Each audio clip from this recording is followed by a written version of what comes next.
भगवान श्री बांके बिहारी लाल के चरणों में कोटि कोटि नमन अर्पण करते हुए उनकी प्राण वल्लभा आह्लादनी शक्ति भगवती जगत जननी श्री राधा रानी के चरणों में कोटि कोटि नमन अर्पण करते हुए सदगुरुदेव भगवान माता पिता के चरणों में कोटि कोटि नमन। यहाँ पर उपस्थित सभी विद्वत ब्राह्मण जनों के चरणों में प्रणाम। समुपस्थित सभी माता बहन भाई बंधु बुजुर्ग सभी के देह में स्थित भगवान के आत्मिक अंश को प्रणाम करते हुए सभी को जय श्री कृष्ण, जय श्री राधे, जय श्रीमन नारायण। आज इस फिरोजाबाद जिला के अंतर्गत नगला सामंती गांव के श्रेष्ठतम स्थान पर बैठकर भगवत सन्निधि भगवान श्री बांके बिहारी लाल के चरणों में बैठ करके भगवान का ही नाम स्मरण, उनके चरित्रों को श्रवण करने के लिए बैठे हैं। हम सबका परम सौभाग्य है। भाग्योदयेन बहुजन्म समर्जितेन सत्संगमं च लभते पुरुषो यदा वै।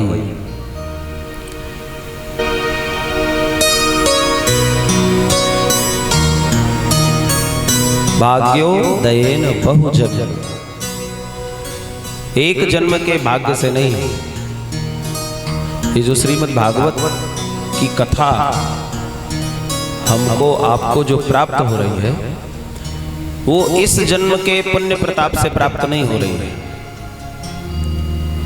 भाग्यो जयेन दयेन बहुजन्म समर्जितेन, कई जन्मों के तुम्हारे द्वारा किए गए पुण्य कर्म जब एकत्रित होते हैं तब कहीं हमें भगवान की कथा श्रवण करने का अवसर प्राप्त होता है।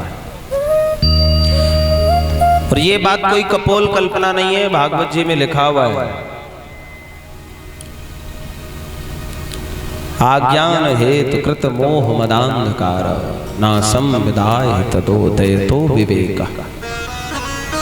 अनेक जन्मों के जब पुण्य पुंज उदय होते हैं तब सत्संग में ये जीव जाता है, तब उसके विवेक की जागृति होती है। विवेक जागृत होता है, विवेक की प्राप्ति होती है। और विवेक मिलता कहाँ है? विवेक कहाँ प्राप्त होता है?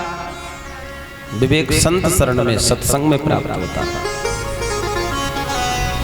और संत की चरण सन्निधि सत्संग बिना भगवत कृपा के संभव नहीं है। बिनु सत्संग विवेक न होए, राम कृपा बिनु सुलभ न सोई। बिनु सत्संग विवेक न होई, राम कृपा बिनु सुलभ न सोई। बिनु सत्संग, बिना सत्संग के विवेक प्राप्त नहीं होता है। आत्मज्ञान प्राप्त नहीं होगा बिना सत्संग के। आप जान ही नहीं पाओगे कि जीवन को कैसे जिया जाए। जीवन जीने की कला कभी प्राप्त नहीं होगी।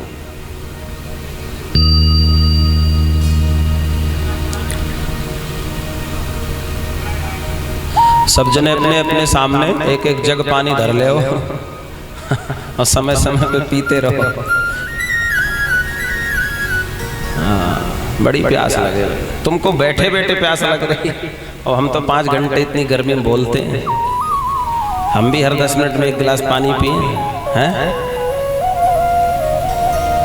अभी अभी घर से आए हो, नमक खा गया होगा। बोले बांके बिहारी लाल की। अब पानी तो पी लियो, जयकारा तो जोर लगा ले। बोलो बाल कृष्ण लाल की। बहुत चीख रहा है, थोड़ा मधुर करो, हल्ला ज्यादा मचा रहा है।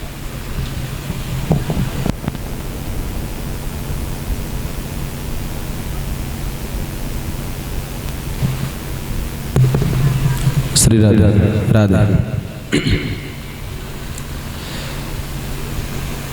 भगवान की अत्यंत कृपा जब होती है तब हमें अवसर प्राप्त होता है। तो आप सब बड़े भागी हैं कि इस कलिकाल के भयंकर वातावरण में भी भगवान की कथा सुनने के लिए आप लोग यहाँ बैठे हो। इतनी गर्मी में धन्य है आप लोग, और आपके पूर्वजों की कृपा आप पर है, आपके पूर्वजों का संस्कार है जो ऐसा संकल्प आपके हृदय में ठाकुर जी ने जागृत किया। आप ऐसा सुंदर कार्य कर रहे हैं जीवन में। कल हमने सुना माता देवहूति को कपिल भगवान ने बड़ा सुंदर उपदेश किया। माता देवहूति भगवान से कहती हैं कि जितना मैंने अपनी इंद्रियों को सुख दिया उतना शायद संसार की किसी स्त्री को सुख इतना मिला हो। संसार के हर प्रकार का सुख मैंने अपने देह को दिया, लेकिन फिर भी तृप्ति नहीं होती इंद्रियों की। इंद्रियां तृप्त नहीं होती हैं। संसार में इन इंद्रियों को जितना लगाओगे इसकी भूख बढ़ती जाएगी, ये कभी तृप्त नहीं होगी। पहले एक की कामना होगी, जब एक की पूर्ति हो जाएगी तो दूसरे की कामना जागृत हो जाएगी, दूसरी कामना की पूर्ति होगी, तीसरी कामना जागृत हो जाएगी। ये कभी पूर्ण नहीं हो सकता, क्योंकि पूर्ण की प्राप्ति जब तक नहीं होगी, ध्यान से समझना, जब तक पूर्ण की प्राप्ति होगी नहीं तब तक ये जीव की कामनाएं कभी पूर्ण हो ही नहीं सकती। और पूर्ण कौन है? संपूर्ण रूप से पूर्ण तो केवल परमात्मा ही है। पूर्णमिदः पूर्णमिदं पूर्णात् पूर्णमुदच्यते पूर्णस्य पूर्णमादाय पूर्णमेवावशिष्यते। पूर्ण तो केवल परब्रह्म है, और जब तक वो प्राप्त नहीं होगा तब तक जीव संतुष्ट हो नहीं सकता। जैसे देह की भूख भोजन है, ऐसे आत्मा की भूख भजन है। देह को बिना भोजन के देह चल नहीं सकती, देह की शक्ति क्षीण हो जाएगी। अन्न के बिना यह देह रह नहीं सकता। जैसे भोजन नहीं मिले तो ये पेट जो है ना, हाँ कहते हैं महाराज चूहे कूद रहे हैं। भोजन के बिना ये देह क्रांति मचाने लगती। ऐसी आत्मा की भूख भोजन नहीं है। आत्मा भोजन से तृप्त नहीं होती। जो लोग कहते हैं अच्छा स्वादिष्ट भोजन मिल गया बोले आत्मा तृप्त हो गई, आत्मा तृप्त नहीं हुई है, थोड़ी देर बाद फिर भूख लगेगी। आत्मा तृप्त होती है भजन से, संकीर्तन से। आत्मा को आनंद कथा में आता है, आत्मा को आनंद सत्संग में प्राप्त होता है। भगवान की भक्ति ही सर्वश्रेष्ठ है। तो कपिल भगवान ने माता देवहूति को समझाया, उपदेश किया कि जिन इंद्रियों को तुमने संसार में लगा रखा है उन इंद्रियों को भगवान में लगा दो। क्योंकि देखिए,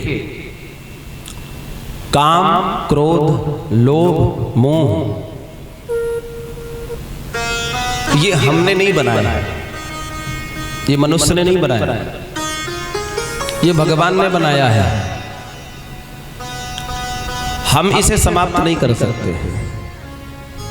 काम, क्रोध, लोभ, मोह, ईर्ष्या ये सब हमारे बनाए हुए नहीं हैं। हम इन्हें समाप्त भी नहीं कर सकते, इनको नष्ट नहीं किया जा सकता,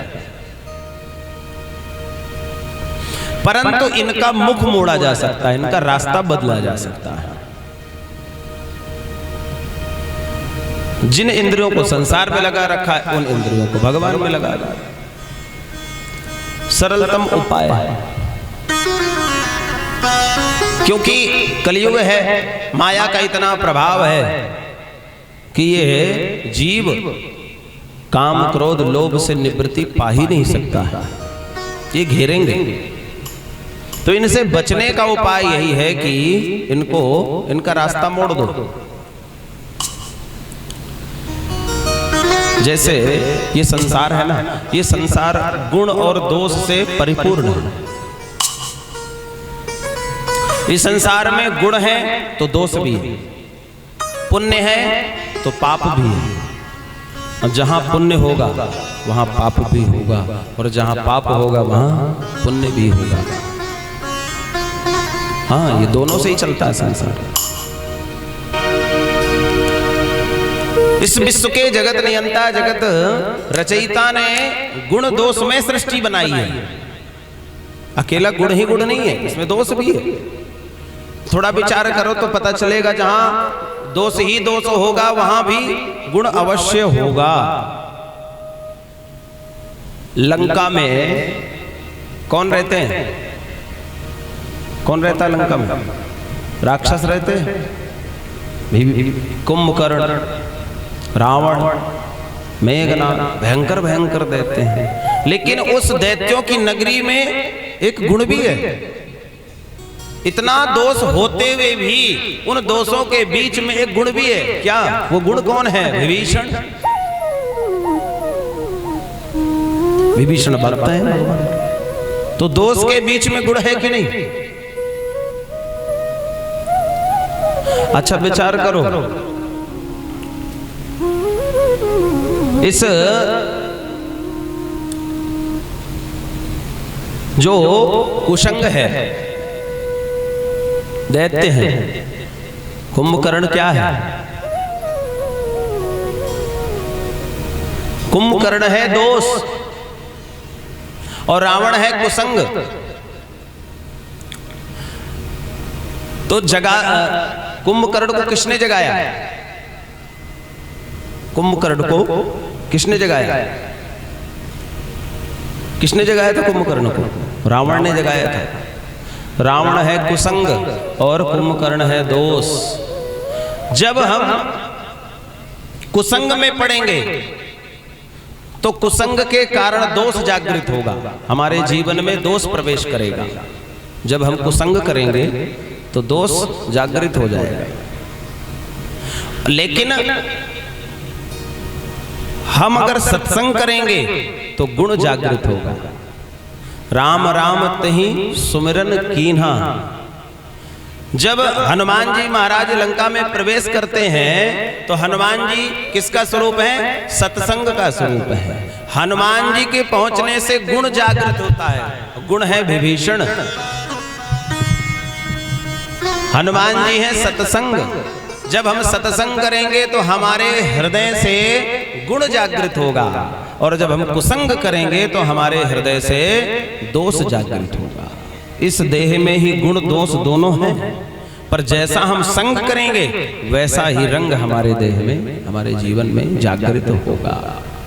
हम कुसंग करेंगे तो कुंभकर्ण रूपी दोष जागृत हो जाएगा, और हम सत्संग करेंगे तो विभीषण रूपी गुण जागृत हो जाएगा।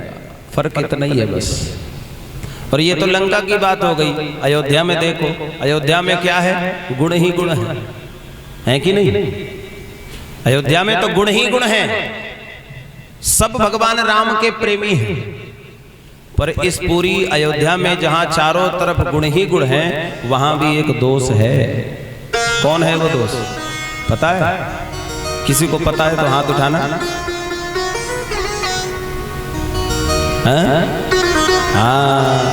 मंथरा, जो सब राम से प्रेम करते हैं, लेकिन पूरी अयोध्या में एक ऐसी है जो राम से प्रेम नहीं करती, वो है मंथरा। और मंथरा कहाँ रहती? किसके भवन में रहती है? माता कैकेयी के भवन में। जहां भरत जैसा संत रहता है उस भवन में ये दोष रहता है। लेकिन ये दोष कब जागृत हुआ? जब भवन में संत नहीं थे। भरत जी जब अयोध्या में नहीं थे ना, तब मंथरा का कुचक्र चला है। अगर भरत जी होते तो मंथरा का कुचक्र नहीं चलता।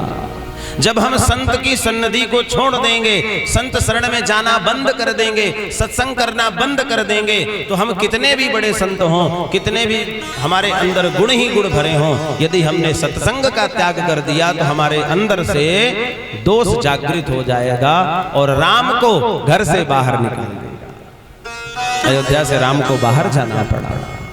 किसके कारण? दोष के कारण, कुसंग के कारण। तो बंधुओं, यदि जीवन में चाहते हो कि उन्नति हो तो कुसंग से बचो और सत्संग की तरफ अग्रसर हो। सत्संग करो, ये सत्संग की महिमा है। भगवान बड़े कृपालु हैं, बड़े दयालु हैं। एक संत भगवान सुराया करते हैं कि गुरुदेव भगवान कह रहे हैं कि हमें एक पता चला कि डायबिटीज हो गया, शुगर का रोग हो गया। डॉक्टर के पास गए, डॉक्टर ने कहा कि भैया आपने इससे पहले चेकअप कराया? बोले नहीं। आपको शुगर है पता है? बोले हाँ पता है। तो एक बात हम कह रहे हैं, डॉक्टर साहब कह रहे हैं, एक बात हम कह रहे हैं, इसको ध्यान रखना। क्या? बोले ये जीवन में शुगर ठीक नहीं होगा, ये ठीक नहीं हो सकता, आजीवन बीमारी है, ये ठीक नहीं होगी। किसी के कहने में पढ़ना नहीं कि ये दवा कर ले वो दवा कर ले तो ठीक हो जाए, संभव नहीं, ठीक नहीं होगा। तो बोले कि ठीक तो नहीं होगा, लेकिन समय समय पर दवाई लेते रहें और परहेज करते रहें तो यह रोग कंट्रोल में रहे।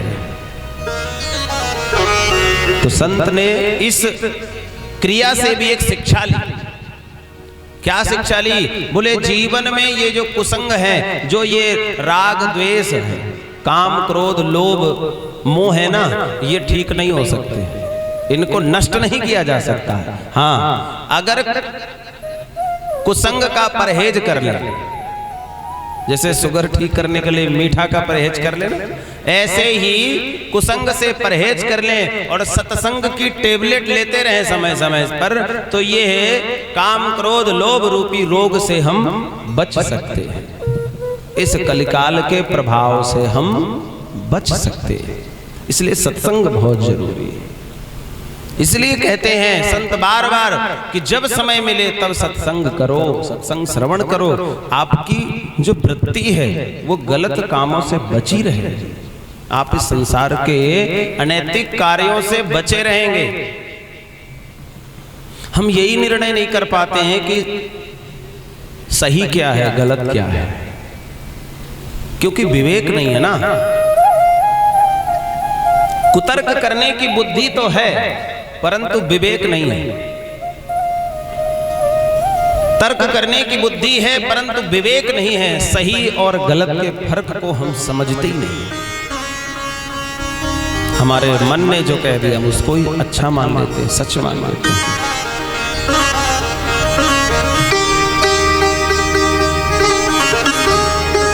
यदि भजन करोगे सत्संग करोगे तो भगवत प्राप्ति संभव है। कपिल मुनि कहते हैं मां आप संग जीत लो, बस अपनी इंद्रियों को समर्पित कर दो ठाकुर जी की तरफ। जिन नेत्रों से तुम संसार को देखते हो उससे गोविंद का दर्शन करो।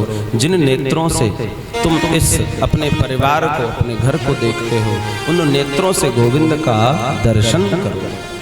जिन कानों से तुम संसार के गंदे वाक्य सुनते हो, रात दिन गाली गलौज और इसकी चुगली इसकी ईर्ष्या इसकी निंदा श्रवण करते हो, उन कानों से भगवान का भजन श्रवण करने लग जाओ। उन कानों से भगवान की कथा सुनने लग जाओ। और जिस मुख से तुम सांसारिक वार्तालाप में लिप्त रहते हो उस मुख से भगवान का कीर्तन गाने लग जाओ, तुम्हारा उद्धार हो जाएगा, जीवन तृप्त हो जाएगा, सुव्यवस्थित हो जाएगा। इतना ही तो करना है। कर से कर्म करो विधि नाना, मन राख्यो जहाँ कृपा निधाना। कर से कर्म, अपने मन को निर्मल बना लो, पवित्र बना लो। चाहे संसार के कोई भी क्रियाकलाप में लगे रहो परंतु मन को ठाकुर जी को दे दो। और देखो संसार को चाहिए तुम्हारा तन, संसार को, तुम्हारे परिवार को, तुम्हारे मित्र को, तुम्हारे घर वालों को तुम्हारे तन की आवश्यकता है, तुम्हारे मन की आवश्यकता नहीं। लोग जो कहते हैं ना कि हम तुमको बहुत प्रेम करते हैं, तुम्हारे बिना जी नहीं सकते, तुम्हारे बिना तो हम मर ही जाएंगे, ये सब झूठ बोलते हैं, शुद्ध झूठ। कोई किसी के लिए नहीं मरता भैया। अगर ऐसा हो तुम्हें लगता हो कि हम झूठ बोल रहे हैं तो प्रैक्टिकल करके देख लो। एक आध महीने घर में बैठ जाओ, कोई काम धंधा मत करो, किसी का काम मत करो, खाओ पियो मस्त रहो, किसी की मत सुनो, फिर कौन कितना प्रेम करता है समझ में आ जाएगा तुमको। हाँ, माँ बाप शांति से बैठ जाए, काम नहीं करे तो बच्चे खाना भी नहीं देते हैं महाराज। कौन किसको प्रेम करता है? सब स्वार्थ के रिश्ते हैं। जब तक किसी के काम के हो तभी उनके काम के हो, कोई नहीं पूछता है। ये संसार बड़ा विचित्र है महाराज। इसलिए संसार को चाहिए तुम्हारा तन और भगवान को चाहिए तुम्हारा मन। तो जिसको जो चाहिए वो दे दो। भगवान को मन दे दो और संसार को तन दे दो। संसार भी सुखी और भगवान भी खुश। लेकिन अब उल्टा करते हैं, मन तो दे देते हैं संसार को और भगवान में लगा देते हैं बुद्धि। इसलिए ना भगवान समझ में आता है, ना संसार समझ में आता है, ना ये सुखी ना वो खुश, कोई सुख नहीं होता। सब बिगड़ा रहता है सिस्टम। भगवान को निर्मल मन पसंद है। ऐसे ही एक भक्त था, बेचारा बहुत ज्यादा भोजन करता था, ज्यादा खाता था, अति प्रसाद पाता था। ज्यादा खाने वाला हट्टा कट्टा भी रहता, दिन में 4 बार भोजन करे। घर वाले बड़े परेशान, करता धरता कुछ नहीं है, सिर्फ खाता है और सोता है। घर वालों ने कहा कि भाई इससे कैसे निवृत्ति मिले, तो उसके घर में एक संत पधारे। संत से कहा हमारा ये बालक खाता बहुत है, काम नहीं करता, खाता ज्यादा है। तो संत ने बड़ी सुंदर बात कही, बोले देखो भैया, कोई भी मनुष्य उतना ही खाता है जितना उसका खाता है। कोई भी मनुष्य उतना ही खाता है जितना उसका खाता है। खाते से ज्यादा कोई नहीं खाता। समझ में आई बात है? आ गई समझ में?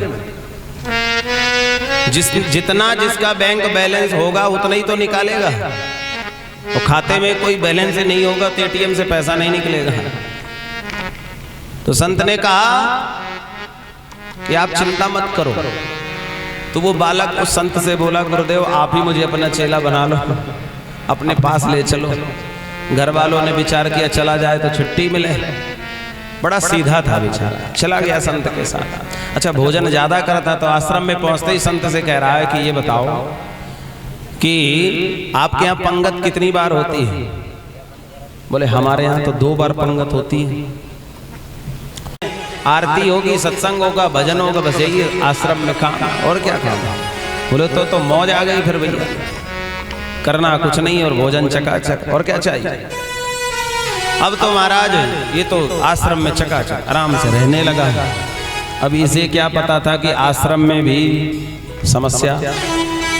एक दिन ये प्रातःकालीन उठा और भंडार घर में गया तो वहां देखा तो सारे चूल्हे ठंडे पड़े, भट्टी सब शांत, भट्टी में अग्नि नहीं।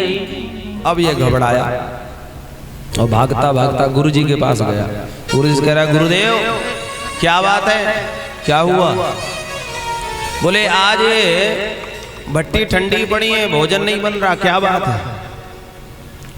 गुरुदेव ने कहा अच्छा हम बताना भूल गए, आज एकादशी है और एकादशी को सन्यासियों के यहाँ कुछ नहीं बनता, निराहार रहते हैं। निराहार?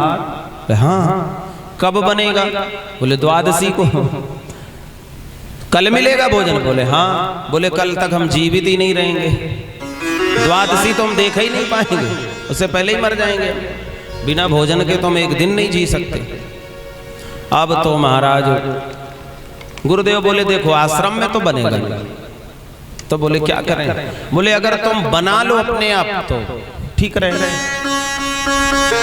क्या तुम बना सकते हो? तो वो बोला मरता क्या नहीं करता, इससे अच्छा तो बना लेते हैं भाई, जैसा बनेगा पाएंगे। तो बोले यहाँ नहीं बनाओगे? बोले कहाँ बनाएंगे? बोले चले जाओ नदी के किनारे, सूखी सामग्री ले जाओ और नदी के किनारे बैठो और वहाँ स्नान करो, स्नान करके सामग्री तैयार करो प्रसाद की, और प्रसाद का हाँ एक बात का ध्यान रखना, राम जी को खिला करके खा लेना। सहजता के साथ ये सूखी सामग्री आटा, दाल, चावल, गुड़ इत्यादि, नमक इत्यादि लेकर पहुंचा।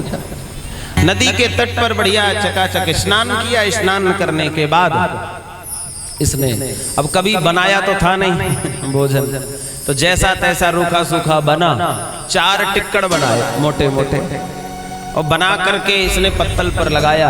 अभी इसे गुरु जी की बात याद आ गई, गुरुदेव की बात याद आ गई कि गुरुदेव ने कहा था कि राम जी को खिला देना। अब ये राम जी को बुलाने लगा। इसे तो पता ही नहीं था कि क्या ऐसे ही भोग लगता है। इसने कभी अपने हाथों से ठाकुर जी को भोग लगाया नहीं था, इसे बिल्कुल ज्ञान नहीं था। इसे लगा ऐसे ही भगवान को बुलाकर भोग लगाते होंगे, तो सहजता के साथ निर्मल मन से गोविंद को पुकार देने लगा। ओ मेरे राम आइए, ओ राजा राम आइए, मेरे भोजन का भोग लगा, भोजन का भोग लगाइए। राजा राम आइए, राजा राम आइए, मेरे भोजन का भोग लगाइए। मेरे भोजन का भोग लगाइए। ओ मेरे राम आइए, राजा राम आइए, मेरे भोजन का भोग लगाइए, मेरे भोजन का भोग लगाइए। मेरे भोजन का भोग लगाइए। अब क्या हुआ महाराज कि भगवान आए नहीं, इसने बुलाया लेकिन कोई आया नहीं। इसने विचार किया, अच्छा भगवान इसलिए नहीं आ रहे होंगे कि जब मंदिर में भोग लगता है तो वहाँ घंटी बजाई जाती है, आचमनी होती है, आरती होती है, सुंदर सुंदर चांदी के स्वर्ण के थाल होते हैं। अब यहाँ तो मेरे पास कुछ नहीं है और मुझे तो पुकारना भी नहीं आता, पूजा पद्धति आती नहीं है। तो भगवान से कह रहा, प्रभु सुनो, मेरे पास कोई सुविधा नहीं है। आचमनी अर्घान आरती यहाँ यही मेहमानी, आचमनी अर्घान आरती यहाँ यही मेहमानी, आचमनी अर्घान आरती यहाँ यही मेहमानी, आचमनी अर्घान आरती यहाँ यही मेहमानी। रूखी रोटी पाओ प्रेम से, रूखी रोटी पाओ प्रेम से, पियो नदी का पानी। राजा राम आइए, सीता राम आइए, मेरे भोजन का भोग लगाइए। मेरे भोजन का भोग लगाइए। इतनी बात कहने पर भी नहीं आए भगवान। अब ये विचार कर रहा है कुछ तो गड़बड़ है, क्यों नहीं आ रहे? नाराज हैं, देर हो गई बनाने में, क्यों नहीं आ रहे? अच्छा इसलिए नहीं आ रहे कि यहाँ तो रूखा सूखा खाना है, क्यों? 4 टिक्कर वो भी मोटे मोटे, सूखी सब्जी है, इसलिए शायद नहीं आ रहे। तो भगवान से कह रहा, सुनो प्रभु, यहाँ तो रूखा सूखा है, मंदिर में तो वो भी नहीं है। तुम इस विचार में बैठे हो कि मंदिर में तो 56 भोग लगता है, चांदी की थाल में कई प्रकार की सब्जियां, कई प्रकार के व्यंजन रहते हैं, चमचम, मालपुआ, राजभोग, बालूशाही, मेवा बाटी, खुरचन, खीर, मोहन, रबड़ी, मलाई।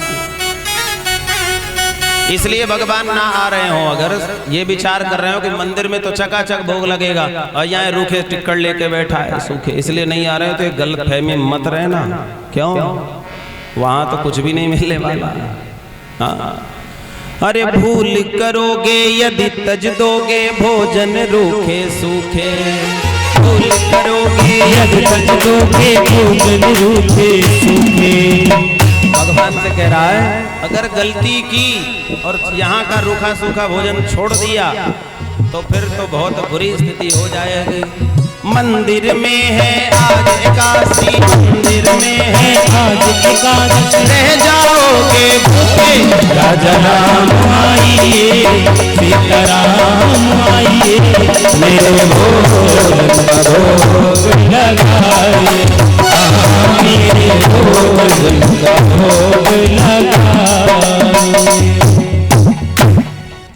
जब ऐसा कहा तो आज भगवान को हंसी आ गई। इस कोमल बात में गोविंद रीझ गए। बड़े दयालु हैं ठाकुर, न जाने कौन से गुण पर दया निधि रीझ जाते हैं। यही सब वेद कहते हैं, यही सब ग्रंथ गाते हैं।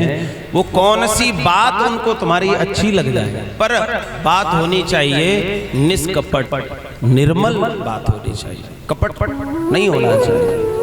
और इस बात पे रीझ गए तो भगवान राघवेंद्र सरकार प्रकट हो गए। नीलांभुजस्यामल कोमलांगं सीता समारो पितवाम भागम पाणौ महासायक चारु चापम नमामि रामं रघुवंशनाथम। राघवेंद्र सरकार माता जानकी को लेकर प्रकट हो गए। अब तो देखा तो बड़ा प्रसन्न हो गया। आहा, राघवेंद्र सरकार आ गए, बड़े सुंदर लग रहे हो, बड़े प्यारे लग रहे हो। लेकिन अब याद आया, ओहो हमने तो केवल राम जी को बुलाया था, इस संग में कौन आ गया। अब एक बार तो भोजन की तरफ देखे और एक बार भगवान की तरफ देखे। व्यवस्था तो एक की थी, दो कैसे आ गए। अब 4 टिक्कड़, 2 तो यही है, हमें क्या मिलेगा। भगवान से कह रहे प्रभु आप तो ठीक है, लेकिन ये पड़ोस ये किसको ले आए। बोले हमारी धर्म पत्नी है। अच्छा है तो बड़ी सुंदर, चलो ठीक है अब आ गए हो, लेकिन बड़े प्यारे लग रहे हो, बड़े सुंदर लग रहे हो। बैठो। बैठाया और पत्तल लगाकर प्रसाद पवाया। बड़ा आनंद ले रहा है, छवि को देखकर प्रसन्न हो रहा है। जैसे प्रसाद पाके जाने लगे तो कह रहा है सुनो रुको रुको प्रभु, क्या हुआ। बोले अगली एकादशी को तो मुझे फिर बनाना पड़ेगा ना, तो बता जाओ 2 आओगे कि कितने आओगे, तो उतनी व्यवस्था करनी पड़ेगी।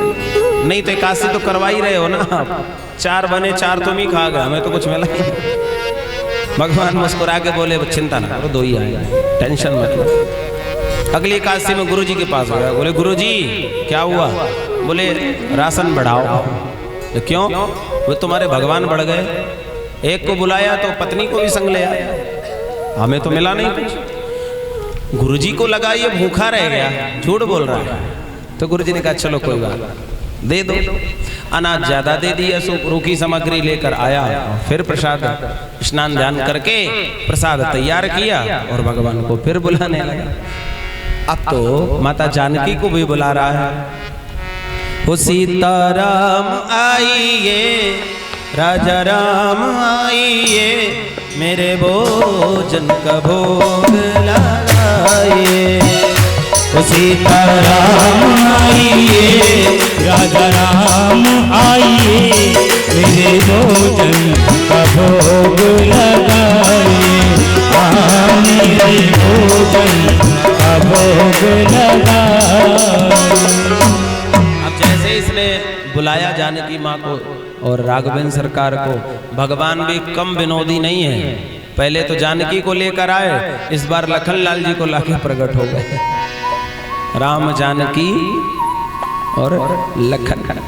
और जैसे अब 3 को देखा तो भगत को बड़ा अजीब लगा। महाराज ये क्या बात है, पहले एक को बुलाया तो 2 आ गए, अब 2 को बुलाया तो तीसरे पकड़ लाए, ये कौन है महाराज।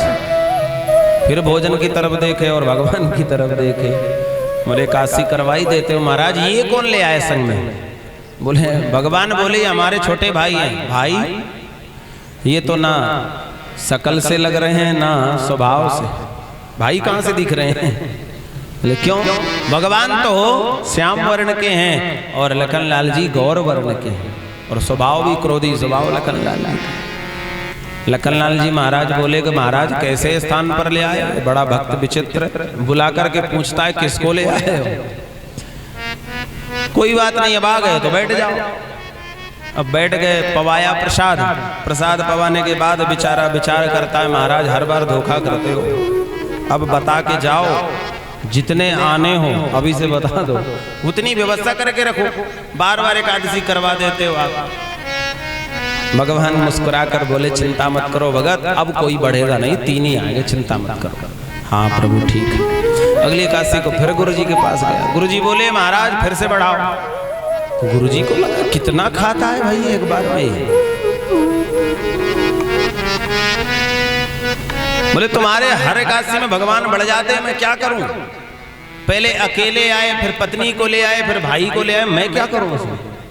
अब गुरुदेव को विश्वास नहीं हो। गुरुजी ने कहा कुछ तो चक्कर है। तो गुरुजी ने सामग्री तो बढ़ा दी, लेकिन एक चेला को लगाया। बोले चेक करो ये कहीं ऐसा तो नहीं यहाँ से ले जाकर बेच लेता हो कहीं। लेकिन ये आया, आज स्नान ध्यान करके बैठ गया।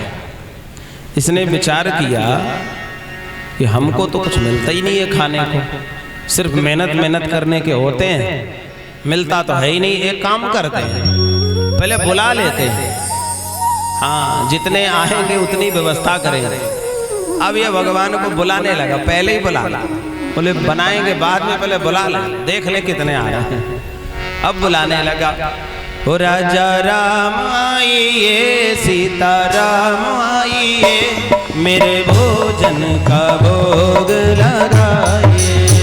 ओ राजा राम आइए, सीता राम आइए, मेरे भोजन का भोग लगाइए।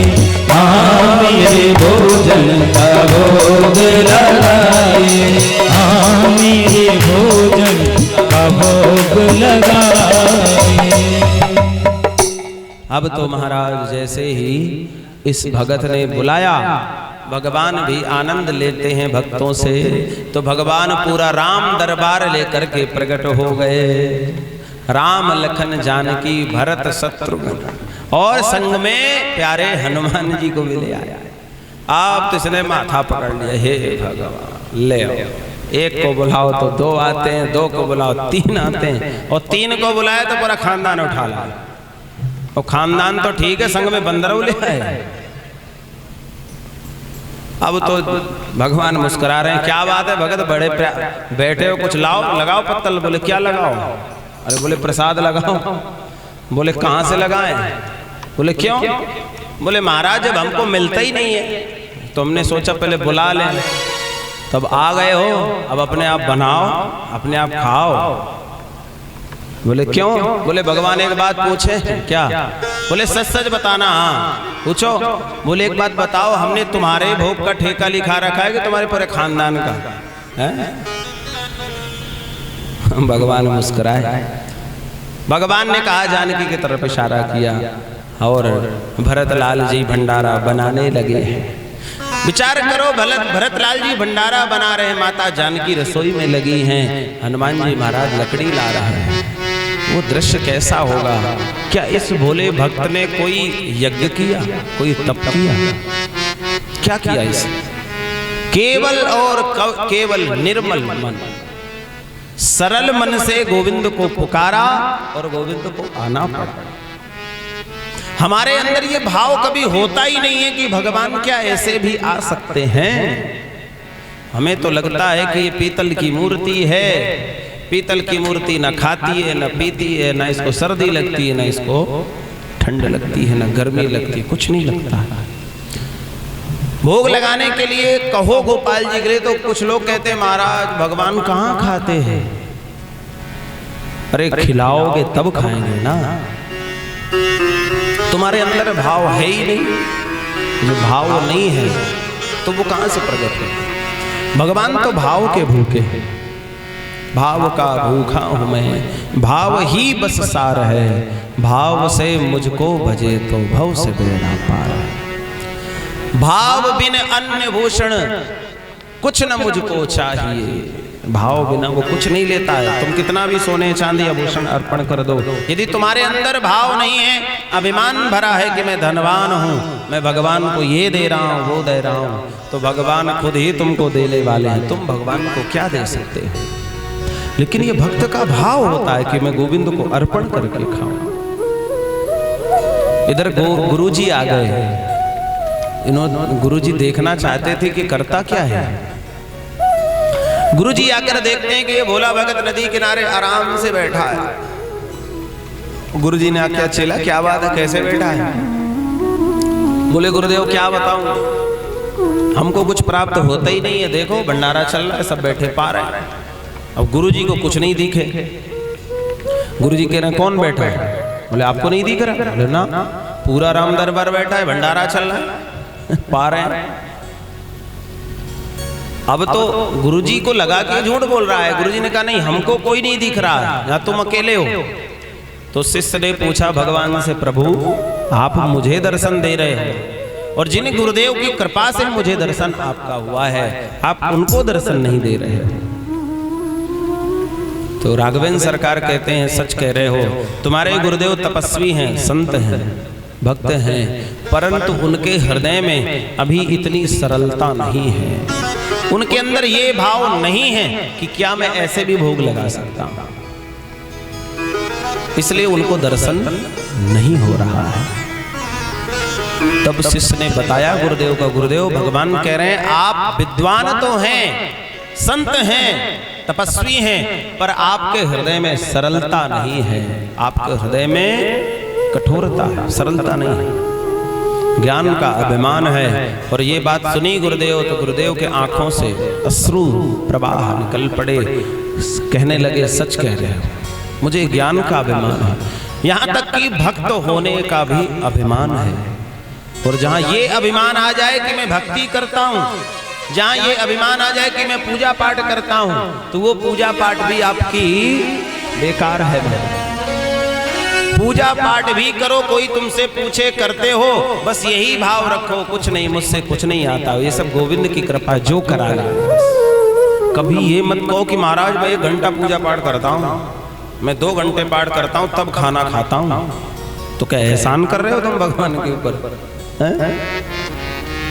हाँ, कुछ लोग बड़े गर्व से कहते हैं, पूछो ना कि क्यों पूजा पाठ करते हो? अरे कैसी बात कर दी, बिना सुंदर कांड किए मैं पानी नहीं पीता हूँ। तो क्या हनुमान जी पे एहसान कर रहे हो?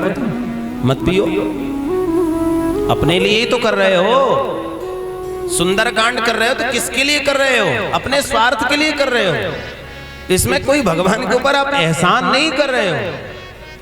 ये अभिमान मत रखो कि मैं कुछ कर रहा हूं, वो तुमसे सेवा ले रहे हैं, ये कहो कि हाँ थोड़ी सी सेवा गोविंद स्वीकार कर लेते हैं, थोड़ा सा समय दे पाता हूं।